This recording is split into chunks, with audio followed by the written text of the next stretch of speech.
Estaba sazonando el pollo para la comida del domingo cuando Ricardo, mi hijo mayor, llegó a casa con esa sonrisa que conocía desde niño, la misma que ponía cuando rompía algo y trataba de ocultarlo.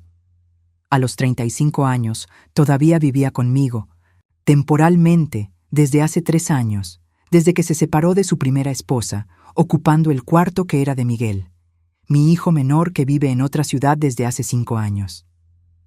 Patricia, su novia actual, estaba pegada a su brazo, esa muchacha de 28 años que siempre me miraba como si fuera un mueble viejo que alguien se olvidó de tirar a la basura. «Mamá, necesito contarte algo», dijo Ricardo, y mi corazón se aceleró, de esa manera que solo pasa cuando una madre siente que algo no está bien. Patricia sonrió de esa manera forzada y anunció: «Nos vamos a casar». Solté el sazón y corrí a abrazarlos, con lágrimas en los ojos, preguntando sobre los planes, la fecha, si necesitaban ayuda con algo. Fue entonces cuando Patricia dijo, con la naturalidad de quien comenta el clima: «Ah, y señora Esperanza, la boda ya fue ayer en el civil. Fue una ceremonia íntima, solo familia». Mi boca se abrió, pero ninguna palabra salió. ¿Familia? ¿Yo no era familia? ¿Cómo que ya fue?, logré murmurar, todavía sosteniendo sus manos. Ricardo evitó mi mirada y Patricia respondió con una sonrisa que no llegaba a los ojos. «Usted entiende, ¿verdad? Queríamos algo bien sencillo, sin mucho drama. Usted sabe cómo son estas cosas de bodas. Siempre hay alguien que se queja de algo». El mundo giró a mi alrededor. Durante 67 años, siempre fui la primera en saber todo en la vida de mis hijos. Ayudé a escoger ropa para la primera cita de Ricardo. Fui yo quien lo consoló cuando la primera esposa pidió el divorcio. Y ahora, ni siquiera la boda de mi propio hijo merecía que estuviera presente. Me sentí como si me hubieran empujado de un precipicio, pero seguí ahí, de pie, sonriendo, porque eso es lo que hacen las madres. Nos tragamos el dolor para no arruinar la alegría de los hijos.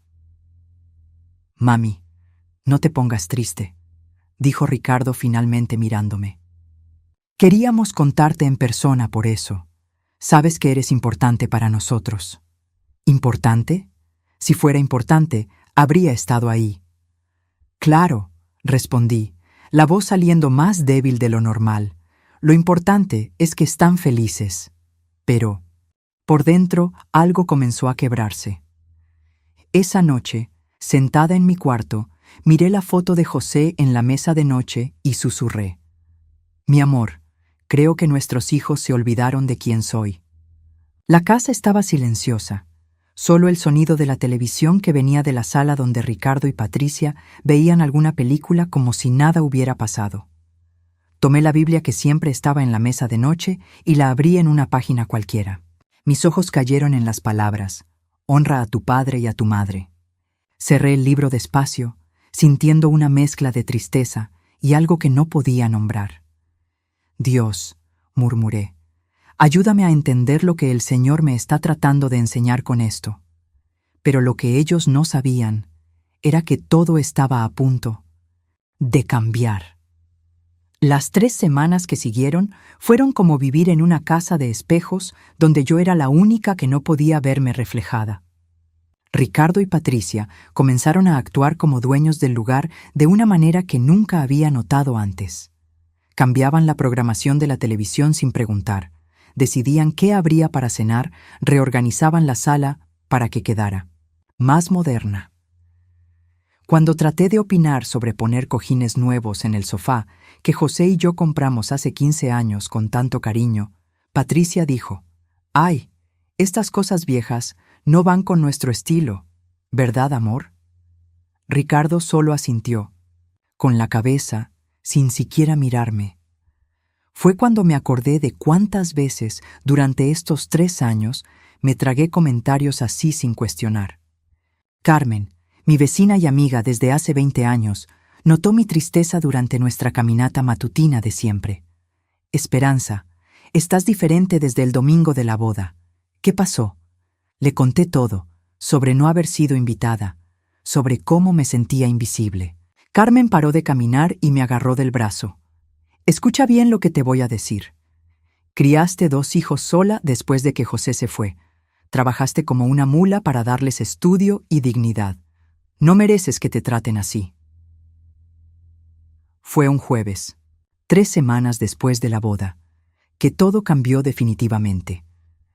Estaba colgando la ropa en el tendedero cuando escuché a Ricardo y Patricia conversando en la terraza, pensando que no podía oírlos. Tu mamá está muy bien de salud, decía Patricia con ese tono calculador que estaba aprendiendo a reconocer. Puede vivir otros 15 años fácilmente. ¿Crees que vamos a estar aquí para siempre? Ricardo suspiró de una manera que me heló la sangre. Sé que es complicado, pero no tiene a dónde ir. Y hay que reconocer, es muy cómodo. Ella paga todas las cuentas, hace toda la comida, se encarga de toda la casa, lava nuestra ropa. Es como tener una empleada gratis, que encima paga los gastos, respondió Patricia, riéndose bajito. Menos mal que es del tipo que no se queja de nada. Imagínate si fuera una suegra pesada que se mete en todo. Dejé que la ropa mojada se cayera al piso. Una empleada gratis que paga las cuentas. Eso era lo que había llegado a ser a los ojos de mi propio hijo. La misma persona que cargué en brazos, enseñé a caminar, a quien vendí hasta las joyas de mi mamá para pagarle la universidad. Esa madrugada no pude dormir ni un minuto. Me quedé viendo el techo, conversando mentalmente con José como siempre hacía cuando me sentía perdida y asustada. José, mi amor, ¿te acuerdas cuando siempre decías que me entregaba demasiado? ¿Que algún día los muchachos se irían y yo me quedaría sin saber quién era Esperanza Morales, además de mamá y ama de casa? Me levanté de la cama a las 4 de la mañana y fui hasta el estudio donde José guardaba todos nuestros documentos importantes. Durante 8 años de viudez, nunca había tocado esa gaveta. Siempre pensé que esos papeles eran cosas de hombres, muy complicadas para mí. Pero ahora, con el corazón latiendo fuerte, abrí la gaveta y comencé a ver cada documento. Escritura de la casa, testamento, pólizas de seguro, papeles del carro. Fue cuando vi algo que me dejó sin aire. La escritura de la casa estaba solo a mi nombre. José había insistido en eso en su momento, diciendo que era para protegerme si algo le pasaba. Muchas gracias por cuidarme hasta hoy, mi amor, susurré, viendo su foto en el estante. Por primera vez en 8 años me sentí dueña de algo. Y en ese momento, algo dentro de mí finalmente se rompió. El lunes siguiente, esperé a que Ricardo saliera al trabajo y Patricia se fuera al salón de belleza antes de hacer una llamada que nunca pensé que haría en la vida. Llamé al licenciado Hernández, el abogado que había cuidado todos los asuntos de José y que, de vez en cuando, me llamaba para saber si estaba bien. Licenciado Hernández, dije, tratando de mantener la voz firme. Necesito hacer una cita urgente. Es sobre mi casa. Durante el desayuno, actué como siempre. Pregunté si Patricia quería huevos revueltos, comenté sobre el calor que estaba haciendo. Ella ni siquiera levantó los ojos del celular, solo murmuró, «Está bien, suegra», como si yo fuera un ruido de fondo molesto. En la oficina del licenciado Hernández, conté mi situación sin llorar, tratando de ser objetiva. «Licenciado, necesito saber cuáles son mis derechos sobre mi casa y cuánto vale hoy en día». Me escuchó con atención y después dijo algo que cambió mi vida. Doña Esperanza, primero, esa casa es totalmente suya. Segundo, con la valorización del barrio en los últimos años, debe estar valiendo entre 2.200.000 a 2.600.000 pesos. Es un patrimonio considerable. Casi me desmayé en la silla. Nunca se me había ocurrido que nuestra casita sencilla valiera tanto dinero. ¿Y si quiero vender?, pregunté, casi sin creer que estaba haciendo esa pregunta. La señora puede vender cuando quiera, a quien quiera. Es su propiedad, su decisión. Pero, ¿puedo preguntar por qué está pensando en esto? Expliqué sobre sentirme invisible, sobre las conversaciones que escuché, sobre cómo quería recuperar mi dignidad. El licenciado Hernández me escuchó con la paciencia de un padre y dijo, «Doña Esperanza, voy a ser honesto. El proceso de venta toma tiempo. Normalmente de 2 a 6 meses, dependiendo del mercado. También hay costos, ISAI, documentación, comisión del corredor. Pero si es lo que usted quiere, podemos empezar despacio, con total discreción. Respiré profundo y sentí una paz extraña, como si José estuviera ahí dándome fuerza. Quiero empezar el proceso, licenciado, pero quiero hacer todo bien, sin prisas. Salí de la oficina con una carpeta llena de información y el corazón latiendo de una manera que no sentía desde hace años, no de miedo, sino de esperanza. Durante las 2 semanas siguientes, el licenciado Hernández se encargó de toda la parte burocrática mientras yo fingía que todo estaba normal en casa. Él contrató un corredor discreto, consiguió la documentación necesaria, hizo una evaluación profesional de la casa. «Doña Esperanza», me dijo en una llamada, «encontramos una pareja interesada. Son profesionistas, ella doctora, él ingeniero. Están buscando una casa exactamente como la suya. Quieren pagar 2.400.000 pesos, pero van a necesitar crédito bancario, lo que puede tomar de 45 a 60 días para aprobarse». Mi voz tembló. «Acepto». Durante esas semanas, observé a Ricardo quejándose del trabajo como si fuera el hombre más agobiado del mundo. A Patricia haciendo planes para remodelar nuestra sala y nuestro cuarto, ambos hablando del futuro, como si yo fuera apenas la conserje del lugar. Una tarde, Carmen vino a tomar café conmigo y preguntó si estaba bien. «Estoy tomando una decisión importante, Carmen, una decisión sobre mi vida». Ella sonrió. «Ya era hora, Esperanza. Ya era hora».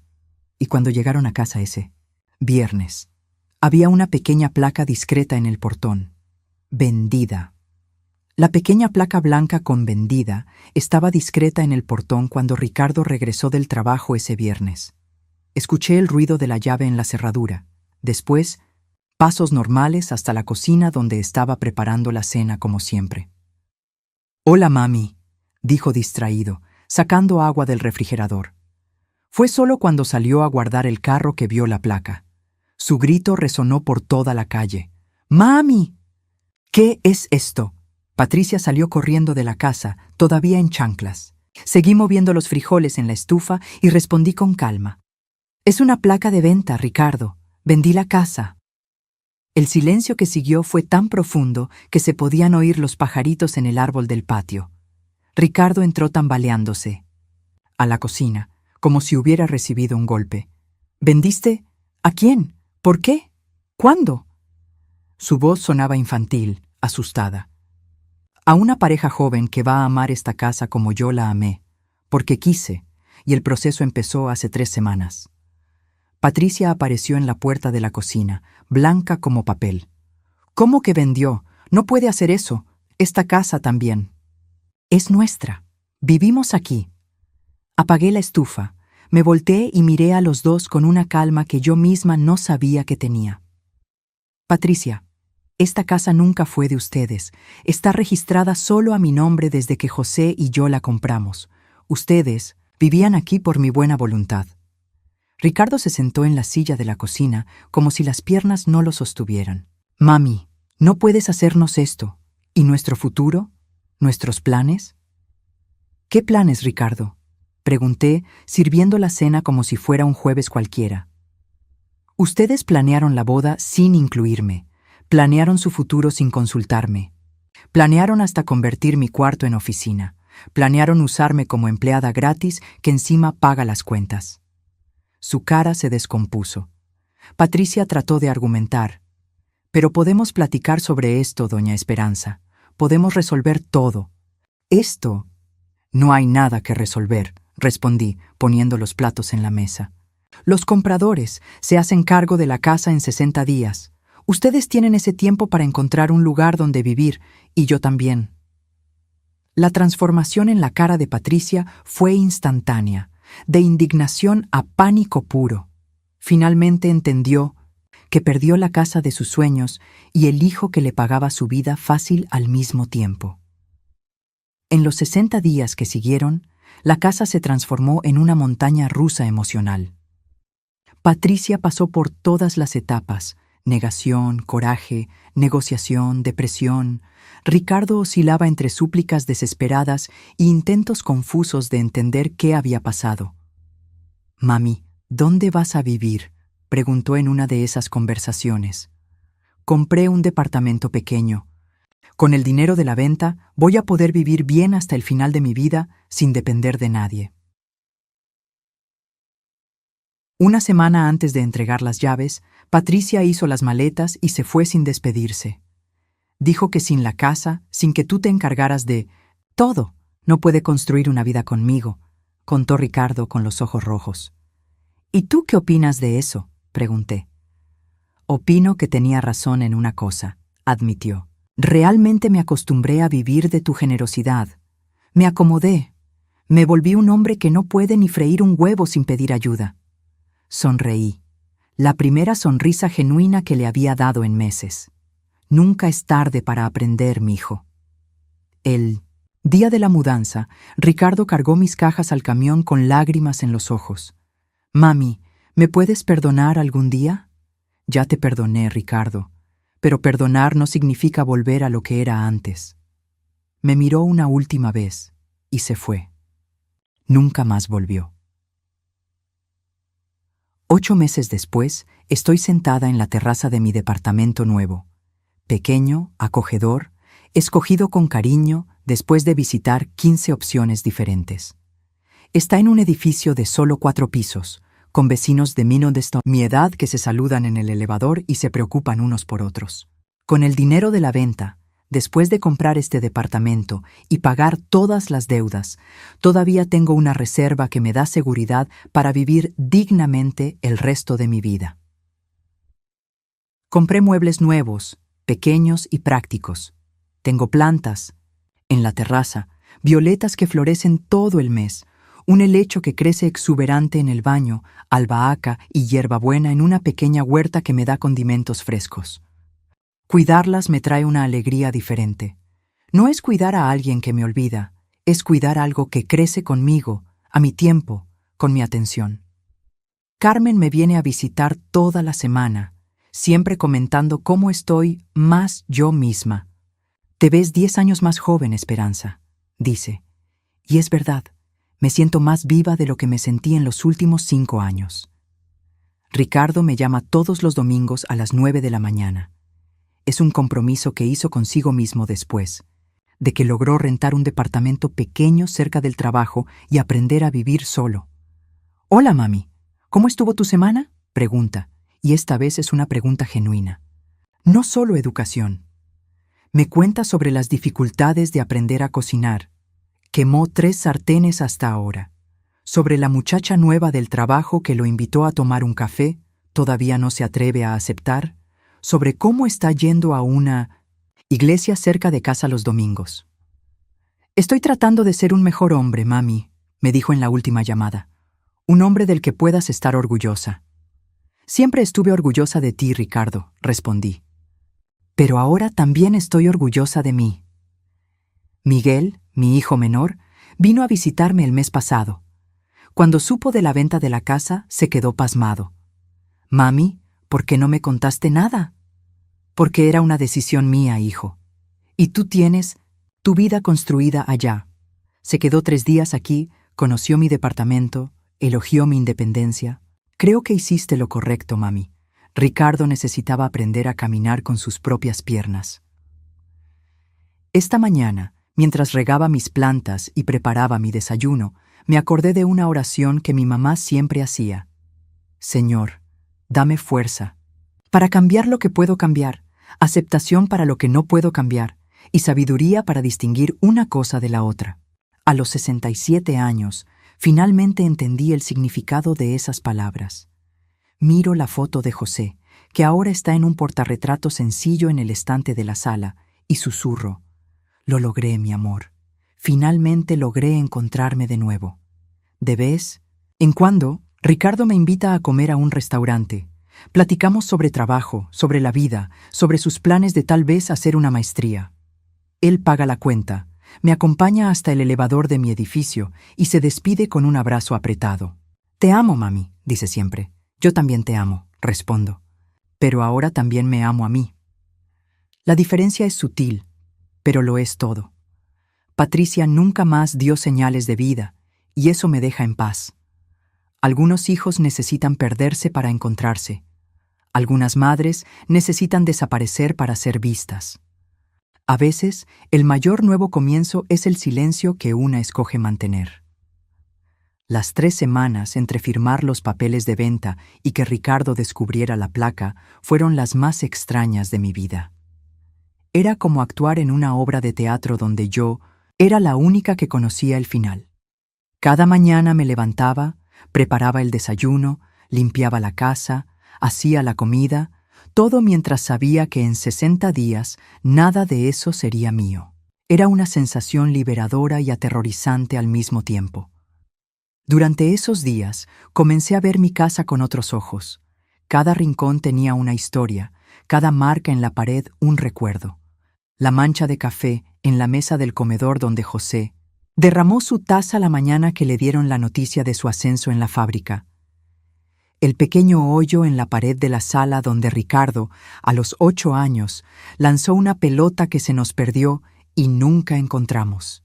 Las marcas de lápiz en el marco de la puerta de la cocina donde medíamos la altura de los niños cada cumpleaños. Una tarde, mientras Patricia estaba en el salón y Ricardo en el trabajo, subí al ático que llevaba años sin visitar. José había guardado ahí todas las cosas que no usábamos, pero que no teníamos corazón de tirar. Encontré cajas llenas de dibujos de los niños, cartas del Día de las Madres escritas con letra temblorosa, fotos de cumpleaños donde yo siempre aparecía cargando el pastel o limpiando después de la fiesta. En una caja vieja encontré mi vestido de novia, amarillento por el tiempo pero intacto. Me senté en el piso polvoriento del ático y lo sostuve contra mi pecho, recordando a la muchacha de 22 años que fui, llena de sueños y esperanzas.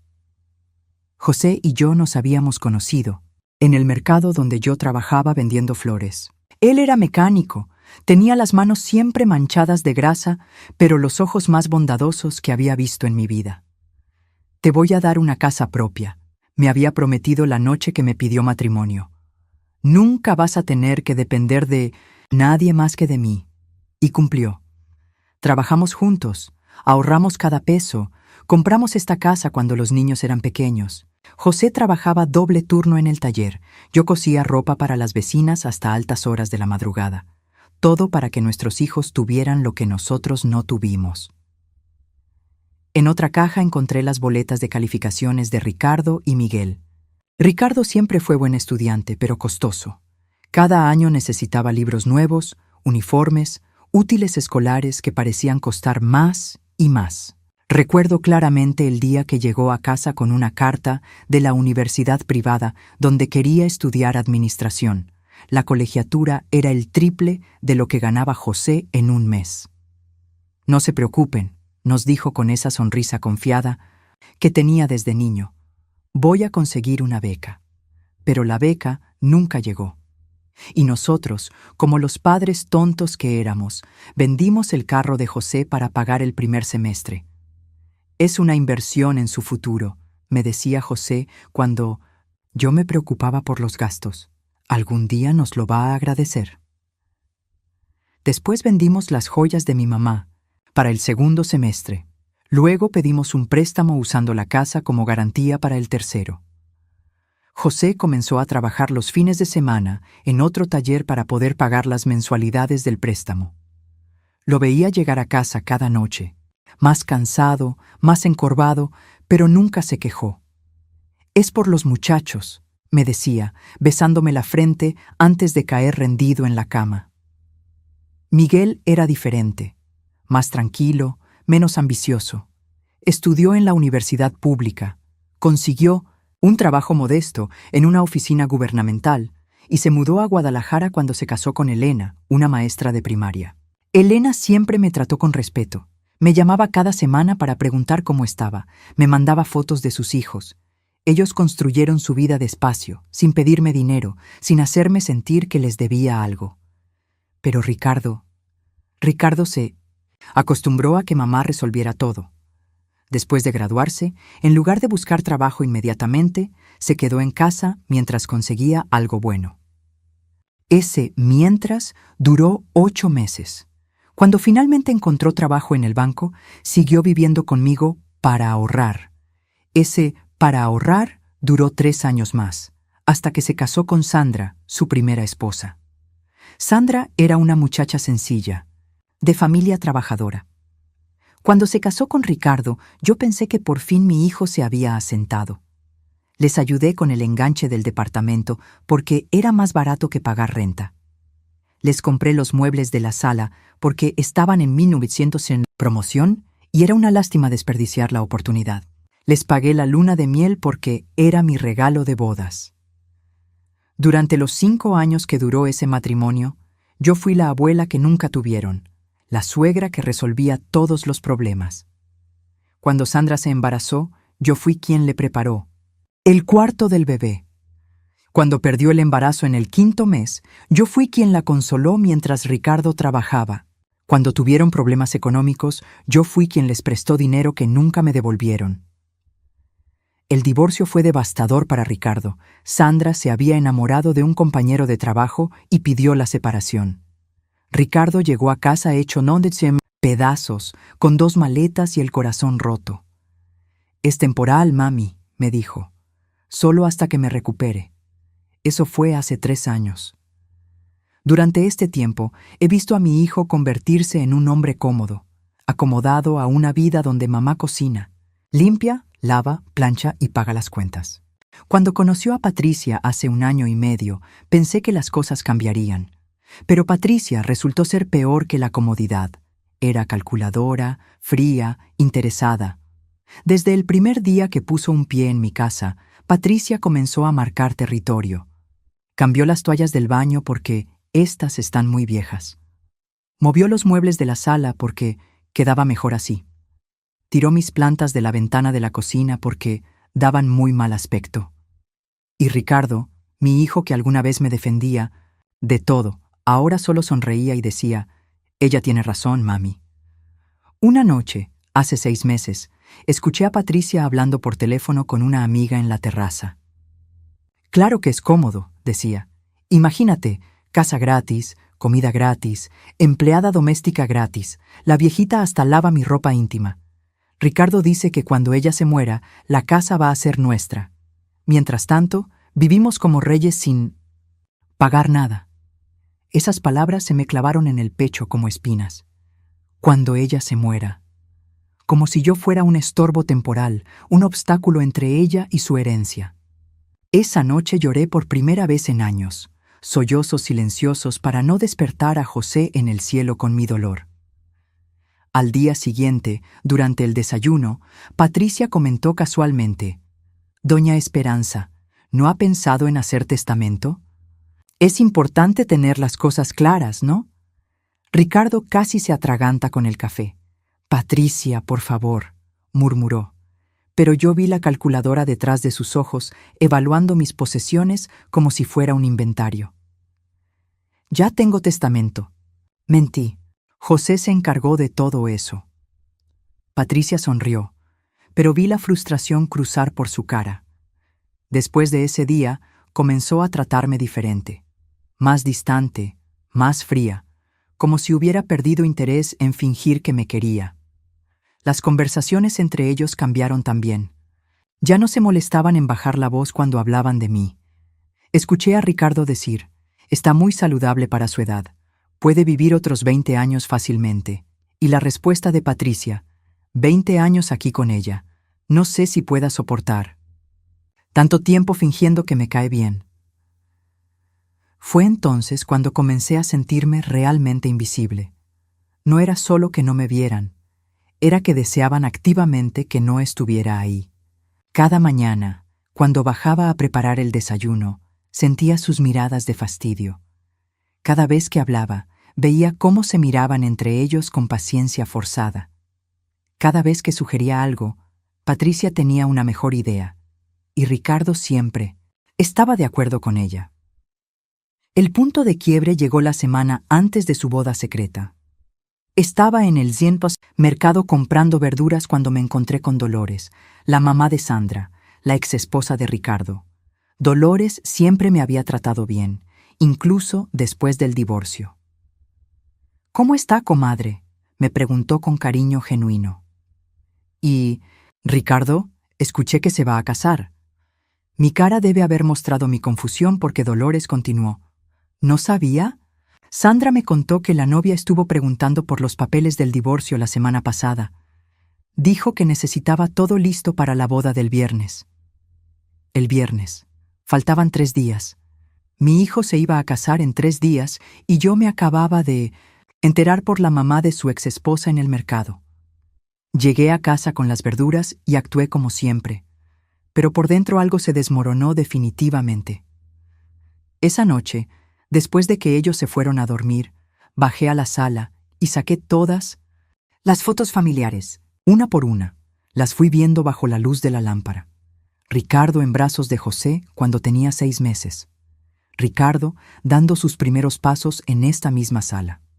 Ricardo en su graduación de la universidad, con José y conmigo a los lados, orgullosos, como pavos reales.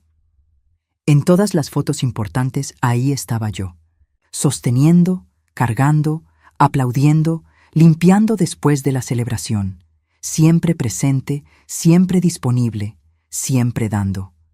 ¿Cuándo había dejado de ser una persona para convertirme en un servicio?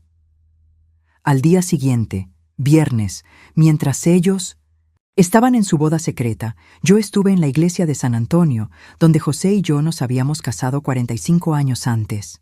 Me senté en la misma banca donde nos sentábamos cuando veníamos a misa, y hablé con Dios como no lo hacía desde que José murió. «Señor», dije, «no entiendo qué hice mal. Les di todo lo que tenía y lo que no tenía. Sacrifiqué mis sueños por los suyos. ¿En qué momento se volvieron tan fríos? ¿En qué momento dejé de importar?» El silencio de la iglesia era consolador, como un abrazo gigante.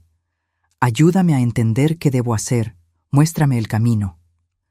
Cuando llegué a casa esa tarde, encontré la sala reorganizada. Patricia había movido todos mis adornos y había puesto unos nuevos que no reconocí. «Queríamos darle una sorpresa», dijo Ricardo cuando preguntó sobre los cambios. «Patricia tiene muy buen gusto para decorar». Mis figuritas de porcelana, regalo de José en nuestro primer aniversario, estaban guardadas en una caja en el closet. «Estaban muy pasadas de moda», explicó Patricia. «Esto se ve más moderno». Esa noche, cuando ellos salieron a celebrar con unos amigos, yo saqué las figuritas de la caja y las puse de vuelta en su lugar. Cada una tenía una historia, un recuerdo. La bailarina que José me regaló cuando nació Ricardo. El angelito que compramos en nuestro viaje a Puebla. La pareja de viejitos sentados en una banca que Miguel me dio en el Día de las Madres cuando tenía 10 años. Al día siguiente, las figuritas habían desaparecido otra vez. Esta vez, ni siquiera me dijeron dónde estaban. Cuando pregunté, Patricia suspiró dramáticamente. «Ay, doña Esperanza, estas cosas viejas hacen que la casa se vea como museo. ¿No le parece mejor así?» Ricardo asintió sin siquiera mirarme. «Se ve más fresco, mami». Fresco. Mi casa se veía fresca sin mis recuerdos, sin mi historia, sin las cosas que José y yo habíamos coleccionado durante toda una vida. Fui a mi cuarto y por primera vez en 8 años lloré por José no solo porque lo extrañaba, sino porque lo necesitaba. Necesitaba su fuerza, su manera de ponerle límites a la gente, su forma de protegerme cuando alguien me lastimaba. «José», susurré a su foto. «No sé cómo llegué hasta aquí. No sé en qué momento dejé de ser Esperanza para convertirme en la mamá de Ricardo. ¿Qué harías tú en mi lugar?» Y como siempre que le hablaba, una sensación de calma me invadió, como si él estuviera ahí susurrándome al oído. «Recuerda quién eres, mi amor. Recuerda de qué estás hecha». Fue esa noche cuando bajé al estudio y encontré los papeles de la casa. Fue esa noche cuando decidí que ya era suficiente. Fue esa noche cuando Esperanza Morales comenzó a recordar que antes de ser la mamá de alguien, había sido la dueña de su propia vida. El lunes, cuando llamé al licenciado Hernández, mi voz temblaba, pero mi decisión era firme. «Licenciado, necesito vender mi casa». «¿Está segura, doña Esperanza?», me preguntó. «Nunca había estado más segura de algo en mi vida», respondí. Durante las siguientes 3 semanas, mientras el proceso de venta avanzaba, observé a Ricardo y Patricia vivir en mi casa como si fuera suya. Planeando cambios, hablando del futuro, tratándome como si fuera la empleada doméstica. Cada día que pasaba, cada comentario despectivo, cada mirada de fastidio, me confirmaba que estaba haciendo lo correcto. Carmen, mi vecina, notó el cambio en mí antes que nadie. «Esperanza», me dijo durante una de nuestras caminatas, «te veo diferente, más decidida». «Estoy recordando quién soy», le respondí. «Estoy recordando que antes de ser la mamá de Ricardo, fui la esposa de José. Y antes de ser la esposa de José, fui Esperanza Morales, una muchacha que vendía flores en el mercado y tenía sueños propios». «¿Y qué vas a hacer con esos sueños?», me preguntó Carmen. «Voy a vivirlos», respondí. «Finalmente, voy a vivirlos». El día que firmé la escritura de venta, el licenciado Hernández me preguntó si quería pensarlo un poco más. «Es una decisión muy grande, doña Esperanza. Una vez que se firme, no hay vuelta atrás». «Licenciado», le dije, «la decisión la tomé hace 40 años cuando decidí ser madre. Ahora estoy tomando la decisión de volver a ser yo». Salí de esa oficina con una copia de la escritura en mi bolsa y una sensación de libertad que no había sentido en décadas. Por primera vez en años, el futuro no estaba determinado por las necesidades de mis hijos. Por primera vez en años, Esperanza Morales iba a decidir qué hacer con su propia vida.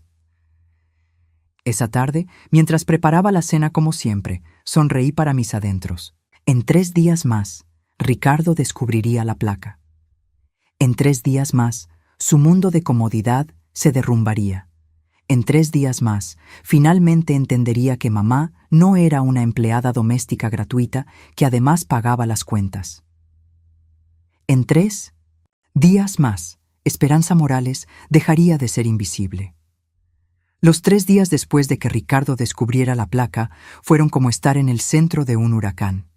Patricia no paró de llorar, gritar y suplicar desde el momento que entendió lo que estaba pasando. Ricardo oscilaba entre la incredulidad total y episodios de pánico donde caminaba por la casa como león enjaulado, tocando las paredes como si tratara de convencerse de que todo seguía siendo suyo. «Mami, por favor», me suplicó esa primera noche, arrodillándose frente a mi sillón donde yo tejía tranquilamente una bufanda para el invierno. «Dime que es una broma. Dime que solo querías asustarnos. Podemos cambiar, podemos ser mejores. Te prometo que todo va a ser diferente». Lo miré con la misma ternura con que lo había consolado cuando era niño y se caía de la bicicleta, pero esta vez no iba a levantarlo para que siguiera lastimándose. «No es una broma, mijo», le dije suavemente, sin dejar de tejer. «Y ya. Firmé la escritura. Los nuevos dueños se hacen cargo de la casa en 57 días».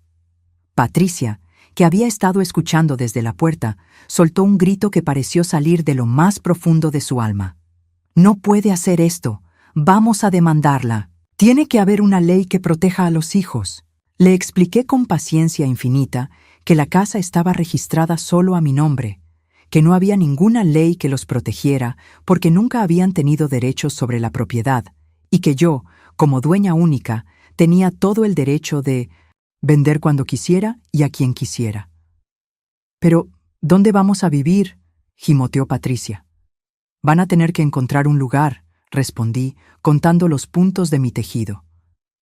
«Como hace toda la gente normal cuando quiere independizarse». Lo que siguió fue una campaña desesperada de manipulación emocional que habría sido admirable si no hubiera sido tan patética. Patricia intentó todos los enfoques posibles. Primero las lágrimas y la lástima, después la culpa y el chantaje emocional, luego la rabia y las amenazas, y finalmente la negociación desesperada. Doña Esperanza, me dijo el segundo día, sentándose a mi lado en el sofá con los ojos hinchados de llorar. Yo sé que a veces he sido grosera con usted, pero es que vengo de una familia donde las mujeres somos muy directas. No sabía que la estaba lastimando. Podemos empezar de nuevo, como suegra y nuera de verdad. La dejé hablar durante 1 hora completa. Me contó sobre su infancia difícil, sobre cómo su papá las había abandonado cuando ella tenía 12 años, sobre cómo había aprendido a ser dura para sobrevivir. Por un momento, casi sentí lástima de ella. Casi. Hasta que recordé la conversación que había escuchado sobre ser una empleada gratuita que pagaba las cuentas. Patricia, le dije cuando terminó su monólogo, entiendo que hayas tenido una vida difícil, pero eso no te da derecho a tratarme como me has tratado. Y sobre todo, eso no te da derecho a planear mi muerte para heredar mi casa. Su cara se puso blanca como papel. Yo nunca... ¿Quién le dijo eso? Nadie me dijo nada, respondí calmada. Te escuché hablando por teléfono hace 6 meses. Cuando la viejita se muera, la casa va a ser nuestra. Patricia se desplomó en el sofá como si le hubieran quitado todos los huesos del cuerpo. Fue solo una conversación tonta con una amiga. No hablaba en serio. Tal vez no, dije levantándome del sofá. Pero yo sí hablo en serio. Tienen 55 días. Ricardo intentó un enfoque diferente. La tercera noche se sentó conmigo en la cocina mientras yo preparaba café de olla, como habíamos hecho cientos de veces cuando él era joven y tenía problemas que no sabía cómo resolver. Mami, comenzó con esa voz que usaba cuando quería. Algo desde niño. Yo sé que he sido un mal hijo, sé que me aproveché de tu bondad, pero dame una oportunidad de demostrarte que puedo cambiar. Cancela la venta y te prometo que todo va a ser diferente. ¿Diferente cómo?, pregunté, sirviendo el café en las tazas de barro que José me había regalado en nuestro primer aniversario. Vamos a pagar renta, dijo rápidamente. Vamos a dividir los gastos de la casa. Vamos a ayudar con la limpieza. Patricia va a tratarte con respeto. Lo escuché con la misma atención que le daba cuando me contaba sobre sus problemas en la escuela. Ricardo, le dije finalmente, ¿sabes cuántas veces me has prometido que las cosas iban a cambiar? Su cara se confundió. La primera vez fue cuando tenías 8 años y rompiste el jarrón de mi mamá jugando pelota en la sala. La segunda vez fue cuando tenías 15 y reprobaste matemáticas. La tercera vez fue cuando tenías 22 y chocaste el carro de tu papá manejando borracho. Seguí contando, calmadamente, todas las veces que había prometido cambiar. Y nunca lo había hecho. Y la última vez, terminé, fue hace 3 años cuando llegaste aquí después del divorcio y me prometiste que era temporal. Sus ojos se llenaron de lágrimas. Pero esta vez es diferente, mami. Esta vez es en serio. Tal vez, respondí tomando mi café, pero ya no es mi problema averiguarlo. El cuarto día trajeron refuerzos. Llegó Sofía, la hermana de Patricia, con su esposo Fernando. Sofía era una mujer de 40 años que se las daba de psicóloga, porque había tomado un curso de desarrollo humano en línea. Fernando era contador y aparentemente venía a evaluar la situación financiera para encontrar una solución que nos beneficiara a todos. Doña Esperanza, comenzó Sofía con voz profesional. Entiendo que está pasando por una crisis emocional. Es normal a su edad sentirse desplazada, no valorada. Pero tomar decisiones drásticas cuando estamos en estado emocional alterado no es la mejor opción. La escuché durante 20 minutos explicarme sobre las etapas del duelo, los cambios hormonales de la edad, la importancia de la comunicación familiar. Cuando terminó, le ofrecí café y galletas como buena anfitriona que era. Sofía, le dije con una sonrisa, te agradezco mucho que te preocupes por mi salud mental, pero te puedo asegurar que nunca he estado más cuerda en mi vida. Esta decisión la tomé con la mente fría y el corazón lleno de claridad. Pero piense en Ricardo, insistió. Es su hijo. Su sangre. Precisamente por eso lo estoy haciendo, respondí, porque es mi hijo y se está convirtiendo en un hombre que a mí no me gustaría conocer. Fernando intentó el enfoque económico. Sacó una calculadora y comenzó a mostrarme números sobre el costo de vida, las ventajas de tener inquilinos que pagaran renta, la posibilidad de hacer un contrato de arrendamiento con opción a compra. «Mire, doña Esperanza», dijo desplegando papeles sobre la mesa del comedor, «si vende la casa por 2.400.000, después de impuestos y comisiones, le van a quedar aproximadamente 2.100.000 pesos. Con ese dinero puede comprar un departamento pequeño por 1.000.000 y le quedan 1.100.000 para vivir». «Correcto», dije, fingiendo interés en sus cálculos. «Pero si renta el cuarto a Ricardo y Patricia por 15.000 pesos mensuales», continuó, «en 10 años habría recibido 1.800.000 pesos, y todavía sería dueña de la casa, que para entonces puede valer 4 millones o más». Sus números eran correctos, pero había un problema fundamental en su lógica. «Fernando», le dije cuando terminó su presentación, «tus cálculos están perfectos, pero hay algo que no estás considerando». «¿Qué cosa?» «Que yo no quiero ser la casera de Ricardo y Patricia. No quiero tener que pedirles la renta cada mes. No quiero que vivan en mi casa sintiéndose con derecho a reclamar si subo el agua caliente o si pongo música después de las 8 de la noche». La cara de Fernando se descompuso. Claramente no había considerado la parte emocional de la ecuación. «Además», agregué, «¿quién me garantiza que me van a pagar la renta? ¿Qué hago si no me pagan? ¿Los demando? ¿Los saco a la fuerza? ¿A mi propio hijo?». El silencio que siguió fue elocuente. El quinto día, Patricia intentó una estrategia diferente.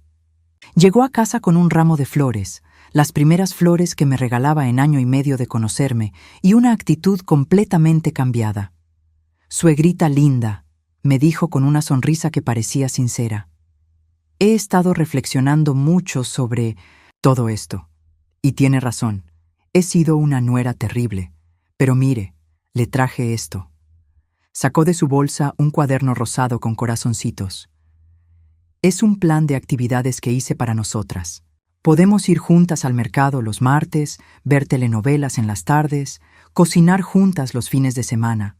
Va a ser como tener la hija que usted nunca tuvo».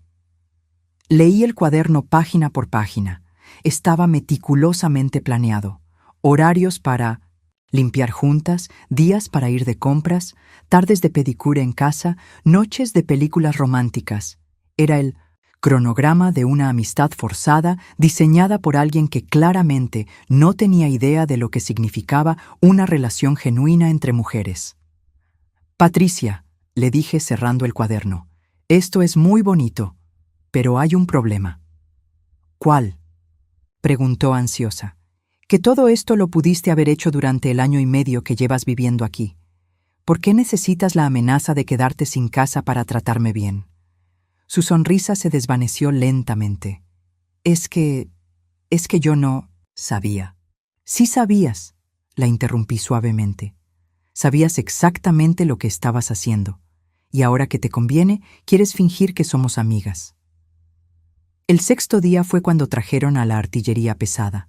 Mi comadre Guadalupe, la madrina de 1900 bautizo de Ricardo. Guadalupe y yo habíamos sido amigas durante 30 años, desde que nuestros hijos eran pequeños. Era una mujer respetada en el barrio, líder de la iglesia, de esas personas cuya opinión importa en la comunidad. «Esperanza», me dijo con tono serio, sentándose frente a mí en la sala. «Vine porque Ricardo me llamó muy preocupado. Me contó lo que está pasando y no puedo creer que mi comadre esté haciendo esto». «¿Haciendo qué, Guadalupe?». «Echando a su propio hijo a la calle, abandonando a su familia, actuando como una mujer egoísta y rencorosa». Sus palabras me lastimaron porque venían de alguien cuya amistad valoraba, pero también me dieron una claridad terrible sobre cómo la gente veía mi situación. «Guadalupe», le dije, «¿tú crees que soy egoísta por querer tener mi propia casa?». «No es tu casa si tu hijo vive ahí», respondió con firmeza. «Es la casa de la familia. y una madre que bota a su hijo de la casa familiar no merece llamarse madre. Me quedé callada unos minutos, procesando sus palabras. Después me levanté y fui a mi cuarto. Regresé con una caja de zapatos llena de recibos. «Guadalupe», le dije, vaciando los recibos sobre la mesa de centro. «Estos son todos los gastos de la casa de los últimos 3 años. Luz, agua, gas, teléfono, internet, impuesto predial, mantenimiento. ¿Puedes encontrar un solo recibo que esté a nombre de Ricardo o que esté pagado por él?» Guadalupe revisó los recibos durante 10 minutos.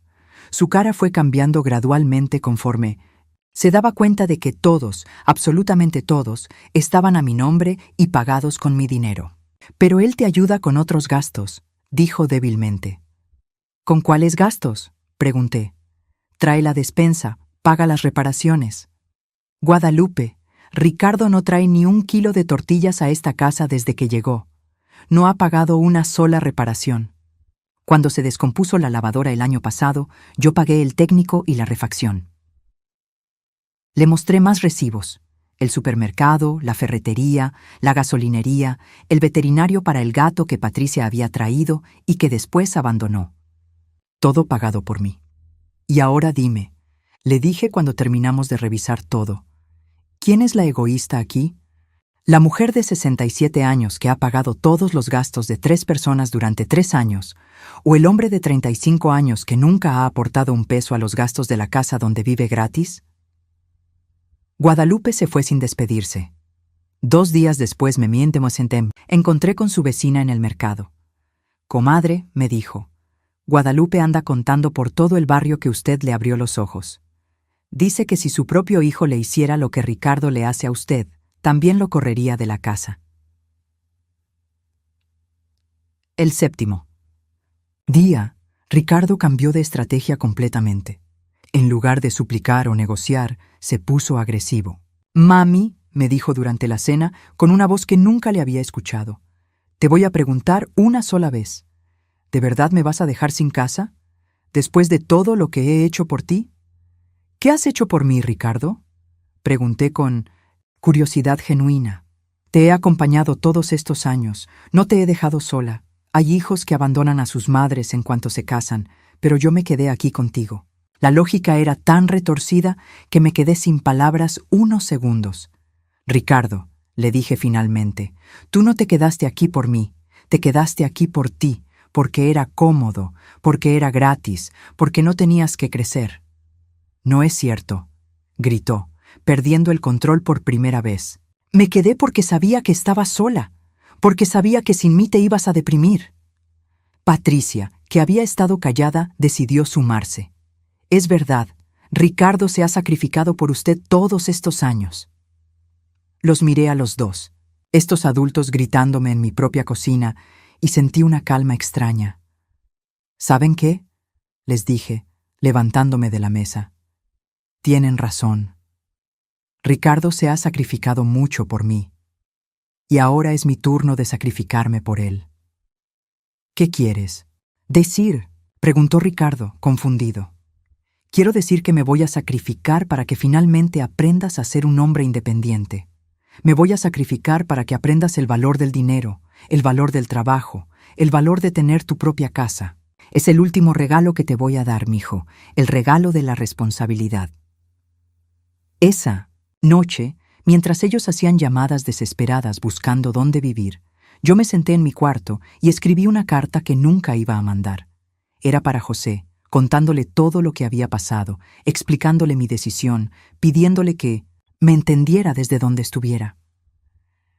«Mi amor», escribí, «sé que siempre me dijiste que era demasiado buena, demasiado dadivosa. Tenías razón. Pero también me enseñaste que amar a alguien a veces significa soltarlo. Hoy estoy soltando a nuestro hijo para que pueda volar con sus propias alas. Espero que desde el cielo me entiendas y me perdones si estoy siendo demasiado dura». Guardé la carta en la Biblia, entre las páginas del Salmo 23. Mañana sería el 8º día, y según el licenciado Hernández, ya teníamos fecha definitiva para la entrega de la casa, exactamente en 50 días más. Los nuevos dueños, el doctor Martínez y la doctora Elena, habían conseguido la aprobación del crédito hipotecario. Eran una pareja joven, él cirujano, ella pediatra, con 2 niños pequeños. Cuando vinieron a ver la casa por segunda vez, los vi caminar por cada cuarto con la misma ilusión que José y yo habíamos tenido cuando la compramos. «Es perfecta para nuestra familia», le dijo la doctora Elena al doctor Martínez, mientras miraban el jardín donde yo había plantado rosas, geranios y la pequeña huerta donde crecían jitomates y chiles. «Los niños van a poder jugar aquí». Me imaginé a esos niños corriendo por el patio donde Ricardo y Miguel habían jugado fútbol y sentí una paz profunda. Esta casa iba a ser amada otra vez. Iba a ser hogar de una familia que la valorara, que la cuidara, que entendiera el privilegio de tener un lugar propio en el mundo. Buenos días. En 50 días, Esperanza Morales iba a empezar una nueva vida. En 50 días, Ricardo iba a empezar a ser un hombre de verdad. En 50 días, todo iba a cambiar para siempre. Los siguientes 50 días fueron una montaña rusa emocional que me enseñó más sobre la naturaleza humana de lo que había aprendido en mis 67 años de vida. Ricardo y Patricia pasaron por todas las etapas del duelo: negación, ira, negociación, depresión y finalmente algo parecido a la aceptación, aunque en el caso de Patricia fue más bien resignación amarga. La primera semana después de que se dieron cuenta de que mi decisión era irreversible, intentaron el sabotaje silencioso. Patricia comenzó a olvidarse de limpiar sus trastes.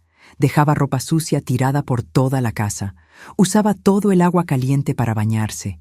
Ricardo dejó de hablarme directamente, comunicándose conmigo solo a través de Patricia o con monosílabos cuando era absolutamente necesario. Pero yo había cambiado algo fundamental en mi interior. Cada acto de rebeldía infantil, cada intento de hacerme sentir culpable, cada mirada de reproche, me confirmaba que estaba haciendo lo correcto. Era como si hubiera estado viendo mi vida a través de un cristal empañado durante años, y de repente alguien hubiera limpiado la superficie. El licenciado Hernández me llamaba cada semana para actualizarme sobre el proceso. «Doña Esperanza», me dijo durante una de esas llamadas, «los doctores Martínez están muy emocionados. Quieren saber si usted estaría dispuesta a venderles algunos muebles que quieran dejar. Especialmente les gusta el comedor de madera maciza». Ese comedor lo habíamos comprado José y yo en nuestro 10º aniversario. Era nuestra primera pieza de mobiliario de lujo, pagada en cómodas mensualidades durante 2 años. Alrededor de esa mesa habíamos celebrado cumpleaños, primeras comuniones, graduaciones, navidades. Ricardo había hecho su tarea de primaria en esa mesa.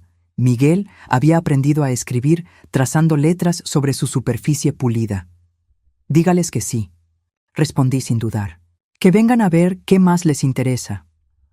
Cuando se lo comenté a Ricardo esa noche durante la cena, su tenedor se quedó suspendido a medio camino de su boca. «¿También vas a vender los muebles?». Su voz sonaba hueca, como si viniera de muy lejos.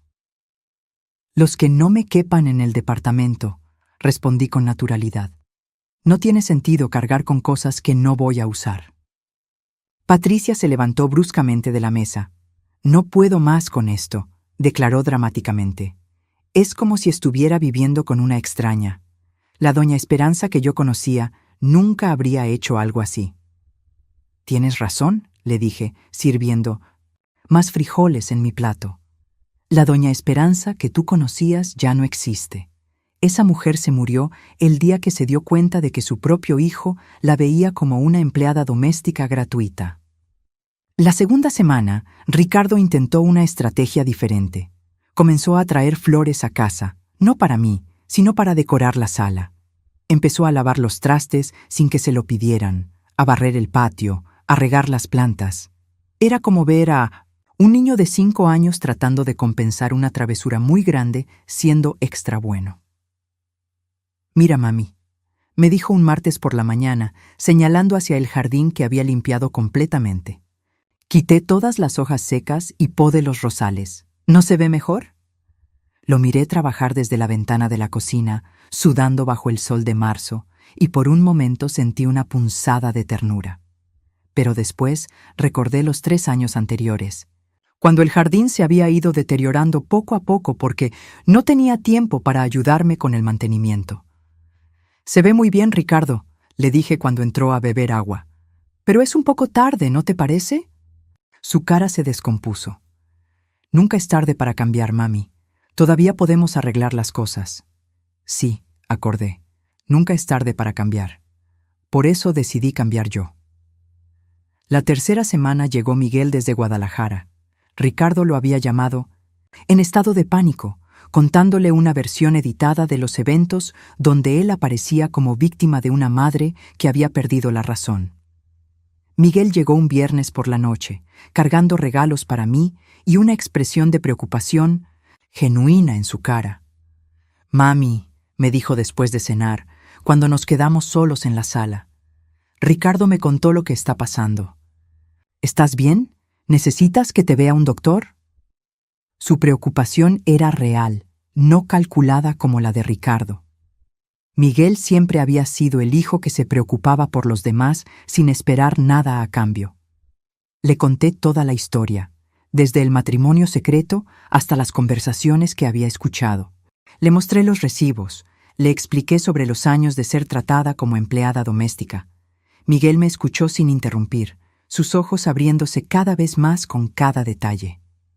«Mami», dijo cuando terminé, «yo no sabía nada de esto. Ricardo me decía que vivía contigo para hacerte compañía, que tú se lo habías pedido después de que papá murió». «¿Te dijo que yo se lo pedí?», pregunté sorprendida. «Sí, que estabas muy deprimida y que necesitabas tener a alguien en la casa». Esa fue otra revelación dolorosa. Durante 3 años, Miguel había creído que su hermano estaba haciendo un sacrificio por mí, viviendo en casa para cuidar de su madre viuda y deprimida. «Miguel», le dije suavemente, «yo nunca le pedí que se quedara. Cuando llegó después del divorcio, yo le dije que podía quedarse el tiempo que necesitara para recuperarse. Eso fue hace 3 años». Miguel se quedó callado durante largos minutos, procesando toda la información. Finalmente suspiró profundo y dijo: «Mami, creo que hiciste lo correcto. Ricardo se acostumbró demasiado a la vida fácil. Elena y yo hemos comentado varias veces que parecía que nunca iba a independizarse». El sábado por la mañana, Miguel tuvo una conversación muy seria con Ricardo. Los escuché desde la cocina mientras preparaba café. Miguel no gritó ni acusó, pero fue directo y firme. «Hermano», le dijo, «¿es verdad que no has pagado ni un peso de gastos en 3 años?» «Es que mami nunca me pidió dinero», se defendió Ricardo. «¿En serio vas a usar esa excusa? ¿Cuándo en tu vida mami te ha pedido dinero para algo?» La conversación duró 2 horas. Al final, escuché a Ricardo llorar como no lo había oído desde que era niño. «No sé cómo llegué hasta aquí», le decía a Miguel. «No sé en qué momento me volví tan cómodo, tan egoísta». «Nunca es tarde para cambiar», le respondió Miguel. «Pero primero tienes que aceptar quién te has convertido». Esa noche, Ricardo se acercó a mí mientras yo veía televisión. Se sentó en el sillón de enfrente, no en el sofá a mi lado como hacía antes. «Mami», comenzó con voz quebrada. «Miguel me abrió los ojos sobre muchas cosas. Quiero pedirte perdón, no solo por los últimos 3 años, sino por toda la vida». «¿Por toda la vida?», pregunté, bajando el volumen de la televisión. «Sí, por haber sido un hijo que solo buscaba a su mamá cuando necesitaba algo. Por haber dado por sentado tu amor, tu apoyo, tu dinero. Por haber creído que tenía derecho a todo eso sin dar nada a cambio». Sus disculpas eran sinceras, podía verlo en sus ojos. Pero también llegaban 47 días tarde. «Te acepto las disculpas, Ricardo», le dije, «pero eso no cambia nada. Los nuevos dueños firman la escritura en 3 días». «Lo sé», respondió, «y entiendo por qué lo estás haciendo. Si yo fuera tú, probablemente habría hecho lo mismo hace mucho tiempo». La cuarta semana fue cuando Patricia finalmente explotó. Había estado conteniendo la presión durante días, manteniendo una fachada de dignidad herida, pero el estrés de buscar departamento, calcular gastos y enfrentar la realidad de vivir sin empleada doméstica gratuita, finalmente la quebró. Ya me cansé de fingir que entiendo esto. Gritó un miércoles por la mañana, tirando sus maletas en medio de la sala. «Usted está loca. Una madre normal no hace esto. Una madre normal no echa a su hijo a la calle». Me quedé callada, dejándola desahogarse. 3 años. 3 años le dimos compañía. 3 años que no estuvo sola en esta casa. Y así nos paga, como si fuéramos unos extraños. «Patricia», le dije cuando se quedó sin aire, ¿de verdad crees que me hicieron un favor viviendo aquí gratis? Claro que sí. Una mujer de su edad viviendo sola es peligroso. Le pudieron haber robado, le pudo haber pasado algo, y nadie se habría dado cuenta. Su lógica era tan retorcida que casi me causó gracia. Tienes razón, le dije. Fue muy generoso de su parte protegerme de los ladrones mientras usaban mi casa, comían mi comida y gastaban mi dinero. Patricia se fue esa misma tarde. Empacó todas sus cosas en 2 horas y llamó a su hermana para que viniera por ella. «No, me voy por cobarde», me dijo desde la puerta. «Me voy porque no puedo ver cómo está destruyendo a Ricardo». «No estoy destruyendo a Ricardo», respondí calmada. «Estoy construyendo al hombre que debió haber sido hace años». Las últimas 3 semanas las pasé sola con Ricardo, y fue como vivir con un fantasma. Él había conseguido un departamento pequeño cerca de su trabajo, amueblado pero austero. Había tenido que dar 3 meses de depósito y 2 de renta. Por adelantado, lo que había acabado con todos sus ahorros. ¿Sabes qué es lo que más me duele? Tro me preguntó una noche mientras cenábamos en silencio. ¿Qué? Que nunca me di cuenta de lo mucho que trabajabas para mantenernos. Nunca me puse a pensar de dónde salía el dinero para todo. ¿Y ahora te das cuenta? Ahora que tengo que pagar mi propio departamento, mi propia comida, mis propios servicios, me doy cuenta de que lo que gano apenas me alcanza para vivir solo. No entiendo cómo tú podías mantener a 3 personas con tu pensión. Le expliqué que durante 3 años había estado gastando no solo mi pensión, sino también los ahorros que José y yo habíamos juntado durante toda nuestra vida de casados. Esos ahorros eran para emergencias médicas, para reparaciones, de la casa, para mi vejez. Pero los fui gastando mes a mes para poder sostener este nivel de vida que ustedes se habían acostumbrado a tener. Ricardo se quedó pálido.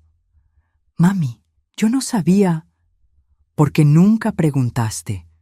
En 3 años, nunca me preguntaste si necesitaba ayuda con los gastos, si me alcanzaba el dinero, si estaba teniendo dificultades económicas». ¿Estabas teniendo dificultades? Los últimos 6 meses dejé de comprar mi medicina para la presión para poder pagar la tarjeta de crédito que ustedes habían llenado de gastos. Esa confesión lo destrozó. Se levantó de la mesa y se fue a su cuarto sin decir una palabra. Lo escuché llorar hasta muy tarde esa noche. La última semana fue la más difícil emocionalmente. Ricardo había cambiado completamente su actitud. Se levantaba temprano para ayudarme con el desayuno, lavaba todos los trastes, mantenía impecable su cuarto, se ofrecía a cargar las bolsas del mercado. Era como si estuviera tratando de compensar 3 años de negligencia en 7 días. «Mami», me dijo el martes antes de la entrega, «sé que ya es muy tarde, pero quiero que sepas que estos han sido los días más importantes de mi vida. Finalmente entiendo qué clase de hijo he sido y qué clase de hombre quiero ser. ¿Y qué clase de hombre quieres ser? Uno que se haga cargo de su propia vida, uno que no necesite que su mamá le resuelva los problemas, uno del que tú puedas estar orgullosa». El último día, Ricardo se levantó antes del amanecer para ayudarme a empacar mis últimas cosas. Los doctores Martínez habían comprado el comedor, la sala completa, la lavadora y varios electrodomésticos. Con ese dinero extra, mi nuevo departamento iba a estar completamente amueblado. «¿Puedo pedirte un favor?», me dijo mientras cargaba mi última caja al carro de mudanza. ¿Cuál? ¿Puedes darme una oportunidad de demostrarte que puedo cambiar? No para que vuelvas a vivir conmigo, eso ya entendí que no va a pasar, pero para que podamos tener una relación de madre e hijo, de verdad. Lo miré. Este hombre de 35 años, que por primera vez en su vida me estaba pidiendo una oportunidad en lugar de exigir un derecho. Ricardo, le dije, siempre vas a tener una oportunidad conmigo, pero ahora la relación va a ser en mis términos, no en los tuyos. Cuando el camión de mudanza se alejó de la casa donde había vivido durante 23 años, miré por última vez la ventana del cuarto donde había criado a mis hijos, donde había cuidado a José durante su enfermedad, donde había llorado su muerte. No sentí tristeza. Sentí liberación. Ricardo me siguió hasta mi nuevo departamento en su carro. Me ayudó a desempacar, a acomodar los muebles, a conectar los aparatos. Cuando terminamos, ya era de noche. ¿Quieres que me quede un rato más? Me preguntó desde la puerta. No, respondí, pero puedes venir a visitarme el domingo si quieres. ¿Puedo llamarte mañana para saber cómo amaneciste? Puedes llamarme cuando quieras, mijo, pero ya no para pedirme dinero o para que resuelva tus problemas, para platicar, para saber cómo estoy, para contarme cómo estás tú. Esa noche, sola en mi departamento nuevo, me senté en la pequeña terraza con una taza de té y miré las luces de la ciudad. Por primera vez en 8 años, no tenía que preocuparme por nadie más que por mí misma. Por primera vez en 3 años, podía decidir qué cenar, qué ver en televisión, a qué hora acostarme, sin considerar las necesidades o preferencias de nadie más. Me sentí como una mujer que había estado cargando un peso enorme durante años y finalmente lo había dejado en el suelo. Mis hombros ya no dolían. Mi espalda ya no estaba encorvada. Mis manos, libres de lavar trastes ajenos, se veían más jóvenes. Esperanza Morales había vuelto a casa. No a una casa de ladrillos y cemento, sino a casa de sí misma. 1 año después de la mudanza, estoy sentada en mi pequeña terraza viendo el amanecer sobre la ciudad, con una taza de café recién hecho y el periódico doblado a mi lado. Es sábado por la mañana, y por primera vez en décadas no tengo una lista mental de tareas que hacer para otras personas. No hay ropa ajena que lavar, comidas que preparar para gustos que no son los míos, horarios que respetar que no sean los propios. Mi departamento es pequeño pero perfecto para mí. 2 recámaras, una para dormir y otra que convertí en mi santuario personal, con la máquina de coser que no había usado en años, una cómoda llena de telas y listones, y la mesa donde José hacía sus cuentas, ahora convertida en mi escritorio.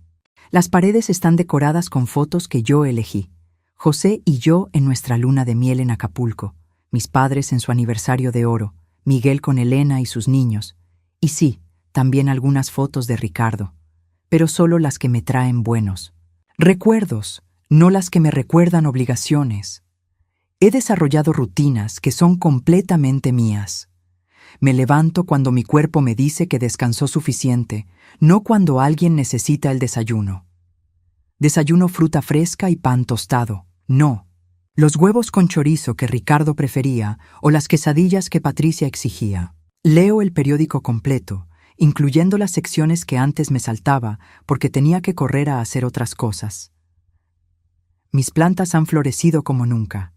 En la terraza tengo geranios rojos, petunias moradas y una pequeña huerta con jitomates, cherry, cilantro y chiles serrano que uso para cocinar. Cuidarlas se ha vuelto una meditación diaria. Cuando las riego en las mañanas, siento una conexión profunda con la vida, con el crecimiento, con la paciencia que requiere crear algo hermoso. Carmen viene a visitarme todos los martes. Tomamos café con galletas caseras. Ahora horneo porque quiero, no porque tengo que alimentar a una familia. Y platicamos sobre nuestras vidas, nuestros nietos, los cambios en el barrio. Esperanza, me dice siempre, pareces otra persona. Te ves tan tranquila, tan en paz contigo misma. Y es verdad. Hay una serenidad en mi vida que no había experimentado desde antes de que José se enfermara. No es la serenidad de la resignación, sino la serenidad de la elección consciente. Cada día decido cómo vivirlo, y esa decisión me pertenece completamente. Los domingos por la mañana, Ricardo me llama puntualmente a las 9. Es un ritual que establecimos después de su mudanza y que ha mantenido religiosamente durante 12 meses. Al principio, las conversaciones eran torpes, llenas de disculpas repetidas y promesas de cambio, pero gradualmente se han vuelto más naturales, más genuinas. «Buenos días, mami», dice con una voz que suena diferente ahora, más madura, menos demandante. «¿Cómo estuvo tu semana?»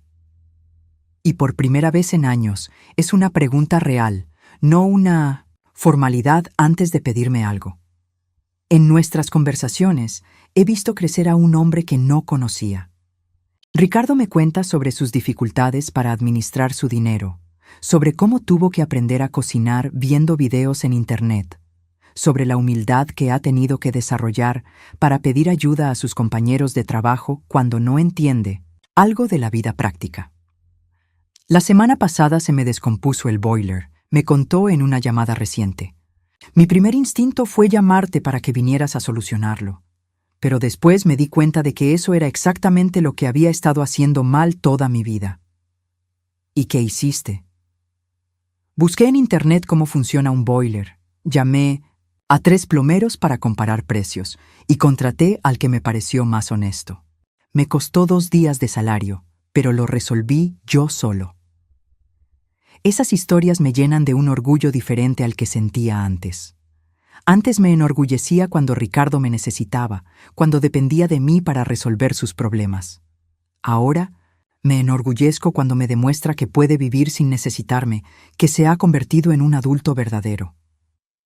Miguel y Elena vinieron a visitarme en Navidad. Trajeron a los niños y mi departamento se llenó de risas, juegos y el caos hermoso que traen los pequeños. «Mami», me dijo Miguel mientras veíamos a los niños jugar en la terraza, «tomaste la decisión correcta. Ricardo necesitaba esto, aunque no se diera cuenta». Durante esa visita, Miguel me confesó algo que me sorprendió. «¿Sabes por qué Elena y yo nunca vinimos a vivir contigo después de que papá murió?» «Porque tenían su propia casa en Guadalajara», respondí. «No», dijo, moviendo la cabeza. «Porque Elena me advirtió que si regresábamos, íbamos a terminar como Ricardo, cómodos, dependientes, sin ganas de crecer. Ella me dijo, tu mamá es tan buena que te va a quitar las ganas de ser independiente». Esa conversación me hizo reflexionar sobre los diferentes tipos de amor maternal. Había amado a Ricardo dándole todo lo que pedía, resolviendo todos sus problemas, facilitándole la vida hasta hacerla irresponsable. Había amado a Miguel respetando su necesidad de independencia, apoyándolo desde la distancia, celebrando sus logros sin tratar de apropiarme de ellos. ¿Sabes qué es lo más bonito de todo esto?, me preguntó Elena esa misma noche mientras lavábamos los trastes de la cena. ¿Qué? Que ahora cuando venimos a visitarte es porque queremos estar contigo, no porque necesitamos algo de ti. Eso hace que cada momento sea más valioso. 3. Meses después de Navidad, Ricardo me sorprendió con una visita no programada. Llegó un sábado por la tarde con un ramo de flores. No las flores baratas del supermercado que solía traer cuando quería algo, sino un arreglo bonito de rosas y lirios que claramente había escogido con cuidado. «¿A qué debo la visita?», pregunté recibiéndolo en la sala. «A nada», respondió, y por primera vez en años le creí. «Solo quería verte, platicar contigo, pasar tiempo juntos sin que fuera por teléfono». Pasamos la tarde conversando como no lo habíamos hecho en décadas. Me contó sobre una compañera de trabajo que le gustaba, pero a la que no se atrevía a invitar a salir. «¿Por qué no te atreves?» «Porque tengo miedo de que se dé cuenta de que soy un hombre de 36 años que apenas está aprendiendo a vivir solo». «Ricardo», le dije, «eso no te hace menos hombre, te hace un hombre honesto». También me contó sobre las clases de cocina que había empezado a tomar los sábados. Es humillante ser el único hombre de mi edad en una clase llena de señoras, de 60 años que cocinan mejor que yo, admitió riéndose. Pero estoy aprendiendo. La semana pasada logré hacer pollo en mole sin quemarlo.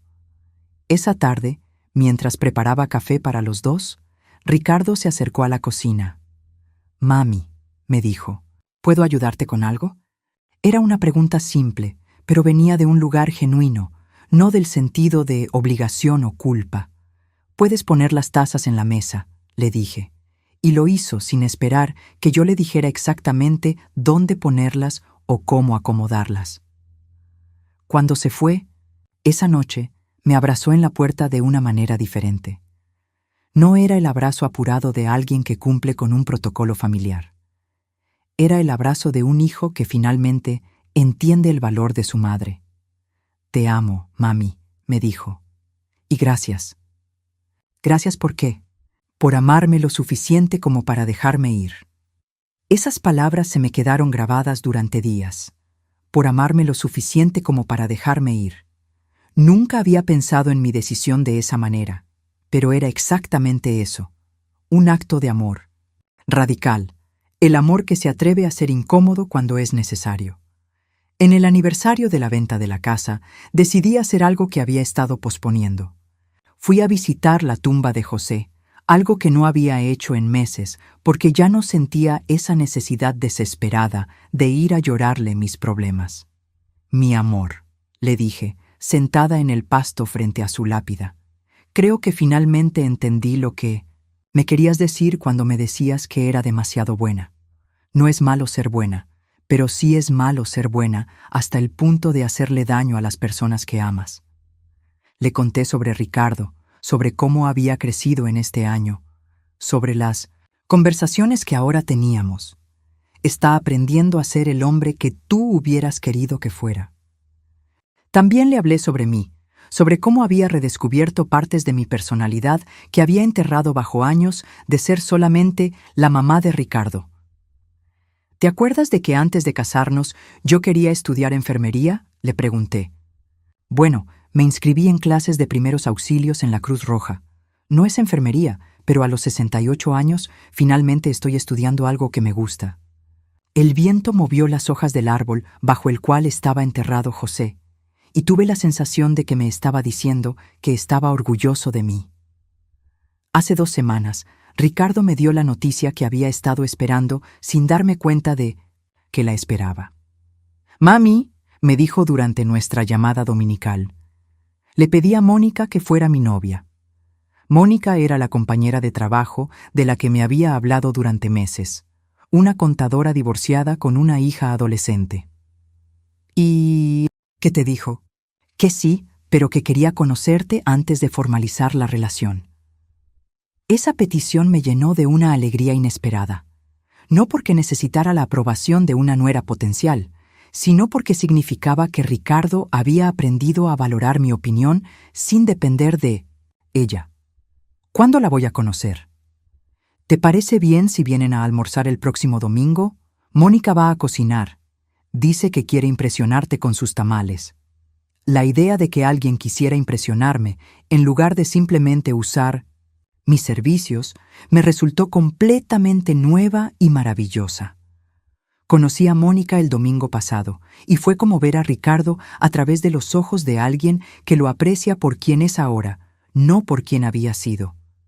«Señora Esperanza», me dijo mientras acomodábamos la mesa, «Ricardo me ha contado mucho sobre usted, sobre cómo lo ayudó a convertirse en un hombre independiente». «¿Así te lo contó?» «Sí, me dijo que usted fue la única persona que lo amó lo suficiente como para obligarlo a crecer». Durante el almuerzo, observé a Ricardo interactuar con Mónica y con su hija Andrea.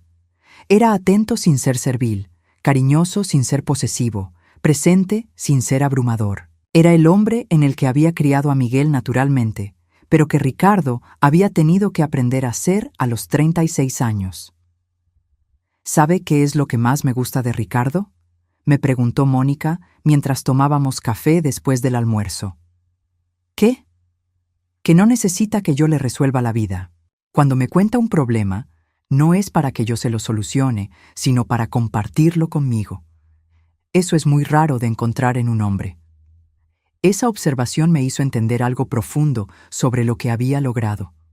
No solo había liberado a Ricardo de la dependencia hacia mí, sino que lo había preparado para tener relaciones sanas con otras personas. Una madre que resuelve todos los problemas de su hijo no solo lo incapacita para la vida, sino también para el amor. Esta mañana, mientras riego mis plantas y veo crecer los jitomates que planté hace 3 meses, reflexiono sobre este año extraordinario. He aprendido que la soledad no es lo mismo que estar sola. La soledad es extrañar compañía que valoraba tu presencia. Estar sola es disfrutar tu propia compañía después de años de no conocerte. He aprendido que el amor verdadero a veces requiere decisiones que parecen crueles, pero que son necesarias. Que ser buena madre no significa dar todo lo que tu hijo pide, sino darle lo que necesita para crecer, aunque él no lo entienda en el momento. He aprendido que nunca es tarde para redescubrirse, para tomar decisiones que honren quien realmente eres en lugar de quien otros necesitan que seas. A los 68 años, finalmente me estoy conociendo a mí misma fuera del contexto de ser útil para otros. Anoche, mientras organizaba fotos en un álbum nuevo, uno que cuenta mi historia, no solo la historia de mi familia, me topé con una foto que José tomó de mí cuando teníamos apenas 6 meses de casados. Estoy parada en el patio de nuestra primera casa, una casita diminuta que rentábamos, sonriendo a la cámara con una confianza que había olvidado que tuve alguna vez. Esa muchacha de 23 años no sabía que se convertiría en madre, que perdería esa confianza en el proceso de criar hijos, que pasaría décadas definiéndose solamente por su utilidad para otros. Pero tampoco sabía que a los 67 años tendría el valor de recuperar esa confianza, de elegir su propia felicidad, de honrar su propia vida. Puse esa foto en mi mesa de noche al lado de la foto de José. No como un recordatorio de lo que perdí, sino como una celebración de lo que recuperé. Mañana es domingo y Ricardo va a llamar como siempre. Me va a contar sobre su semana, sobre sus planes con Mónica, sobre los pequeños triunfos y desafíos de su vida independiente. Y yo le voy a contar sobre mis clases en la Cruz Roja, sobre el libro que estoy leyendo, sobre la nueva receta de pan que probé esta semana. Vamos a hablar como 2 adultos que se respetan mutuamente, que se aman sin necesitarse, que han encontrado la manera de ser familia sin perderse a sí mismos en el proceso. Desde mi terraza puedo ver la casa donde viví durante 23 años. Los doctores Martínez la han cuidado hermosamente. Hay juguetes en el patio, ropa de niños colgada en el tendedero, flores nuevas en el jardín. Es una casa feliz otra vez, llena de una familia que la aprecia. No siento nostalgia cuando la veo. Siento gratitud. Esa casa me dio todo lo que necesitaba durante las etapas de mi vida en que la necesité. Ahora me ha dado algo más valioso, la libertad de elegir dónde y cómo quiero vivir el resto de mi vida.